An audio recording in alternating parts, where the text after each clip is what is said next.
Praise the Lord. സ്നേഹമുള്ളവരെ, ദൈവരാജ്യത്തിൽ പ്രവേശിക്കണമെങ്കിൽ നമ്മിൽ വീണ്ടും ജനനം നടക്കണം. യോഹന്നാൻ 3:3 യേശു നിക്കോദേമോസിനോട് പറഞ്ഞു, സത്യം സത്യമായി ഞാൻ നിന്നോട് പറയുന്നു, വീണ്ടും ജനിക്കുന്നില്ലെങ്കിൽ ഒരുവനെ ദൈവരാജ്യം കാണാൻ കഴിയുകയില്ല. തുടർന്ന് യേശു പറയുകയാണ്, ജലത്താലും ആത്മാവിനാലും ജനിക്കുന്നില്ലെങ്കിൽ ഒരുവനും ദൈവരാജ്യത്തിൽ പ്രവേശിക്കുവാൻ സാധിക്കുകയില്ല. എഫേസോസ് 2:1 വിശുദ്ധ പൗലോസ്ലീഹ പറയുന്നു, അപരാധങ്ങളും പാപങ്ങളും മൂലം ഒരിക്കൽ നിങ്ങൾ മൃതരായിരുന്നു. ആത്മാവിൽ മരിച്ചവരായ നമുക്ക് ജീവൻ ഉണ്ടാകുവാൻ വേണ്ടിയാണ് യേശു ഈ ലോകത്തിലേക്ക് വന്നത്. യേശു പറയുന്നുണ്ട്, ഞാൻ വന്നിരിക്കുന്നത് നിങ്ങൾക്ക് ജീവൻ ഉണ്ടാകാനും അത് സമൃദ്ധമായി ഉണ്ടാകാനും ആണ് എന്ന്. നാം പാപം മൂലം മരിച്ചവരായിരുന്നിട്ടും കരുണാസമ്പന്നനായ ദൈവം നമ്മോട് കാണിച്ച മഹത്തായ സ്നേഹത്താൽ നാം രക്ഷിക്കപ്പെട്ടു. എങ്ങനെയാണ് നമ്മോട് ദൈവം സ്നേഹം കാണിച്ചത് അല്ലെങ്കിൽ കരുണ കാണിച്ചത്? യോഹന്നാൻ 3:16 തിരുവചനം പറയുന്നു, അവനിൽ വിശ്വസിക്കുന്ന ഏവനും നശിച്ചു പോകാതെ നിത്യജീവൻ പ്രാപിക്കുന്നതിന് വേണ്ടി തൻ്റെ ഏകജാതനെ നൽകാൻ തക്കവിധം ദൈവം ലോകത്തെ അത്രമാത്രം സ്നേഹിച്ചു.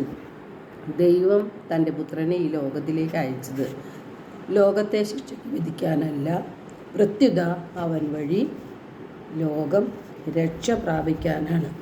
യേശു നമ്മുടെ പാപഭാരങ്ങൾ ഏറ്റെടുത്ത് ജീവൻ നമുക്കായി ബലിയർപ്പിച്ചു.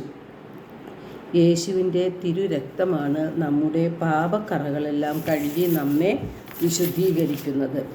യേശു നേടിത്തന്ന രക്ഷ നാം സ്വന്തമാക്കണമെങ്കിൽ നമ്മുടെ മനസ്സ് നവീകരിക്കപ്പെടണം. നമുക്ക് പാപബോധവും മാനസാന്തരവും ഉണ്ടാകണം. അപ്പോഴാണ് യേശുവിൽ നാം പുതിയ സൃഷ്ടിയായി മാറുന്നത്. അതാണ് വീണ്ടും ജനനം നടക്കുന്നത്. നമ്മിൽ വീണ്ടും ജനനം നടക്കണമെങ്കിൽ പരിശുദ്ധാത്മാവിൻ്റെ സഹായം കൂടിയേ തീരൂ. യോഹന്നാൻ 14:18 യേശു പറയുന്നുണ്ട്, ഞാൻ നിങ്ങളെ അനാഥരായി വിടുകയല്ല. നിങ്ങൾ എന്നെ സ്നേഹിക്കുന്നുവെങ്കിൽ എൻ്റെ കൽപ്പനകൾ പാലിക്കും. ഞാൻ പിതാവിനോട് അപേക്ഷിക്കുകയും എന്നേക്കും നിങ്ങളോട് കൂടെ ആയിരിക്കുവാൻ മറ്റൊരു സഹായകനെ അവിടുന്ന് നിങ്ങൾക്ക് നൽകുകയും ചെയ്യും. യോഹന്നാൻ 14:21 യേശു പറയുന്നു, എൻ്റെ കൽപ്പനകൾ സ്വീകരിക്കുകയും പാലിക്കുകയും ചെയ്യുന്നവനാണ് എന്നെ സ്നേഹിക്കുന്നത്. എന്നെ സ്നേഹിക്കുന്നവനെ എൻ്റെ പിതാവും സ്നേഹിക്കുന്നു. യേശു തുടർന്ന് പറയുകയാണ്, എൻ്റെ നാമത്തിൽ പിതാവ് അയക്കുന്ന സഹായകനായ പരിശുദ്ധാത്മാവ് എല്ലാ കാര്യങ്ങളും നിങ്ങളെ പഠിപ്പിക്കുകയും ഞാൻ പറഞ്ഞിട്ടുള്ള കാര്യങ്ങളെല്ലാം നിങ്ങളെ അനുസ്മരിപ്പിക്കുകയും ചെയ്യും. നാം പരിശുദ്ധാത്മാവിനാൽ നിറയണം. നാം പരിശുദ്ധാത്മാവിനാൽ നയിക്കപ്പെടണം. നാം പരിശുദ്ധാത്മാവിനാൽ ശക്തിപ്പെടുകയും വേണം. അപ്പോഴാണ് നമ്മിൽ വീണ്ടും ജനനം നടക്കുന്നത്. റോമ 5:5 തിരുവചനം പറയുന്നുണ്ട്, ദൈവത്തിൻ്റെ സ്നേഹമാണ് പരിശുദ്ധാത്മാവ്.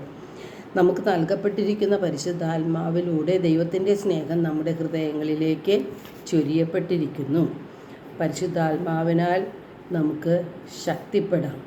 വീണ്ടും ജനനം നമ്മിൽ നടക്കുവാനായിട്ട് ദൈവത്തോട് നിരന്തരം പ്രാർത്ഥിക്കുക. എല്ലാവർക്കും ഒരു നല്ല ദിനം ആശംസിക്കുന്നു. ദൈവം നമ്മെ ഓരോരുത്തരെയും സമൃദ്ധമായി അനുഗ്രഹിക്കട്ടെ.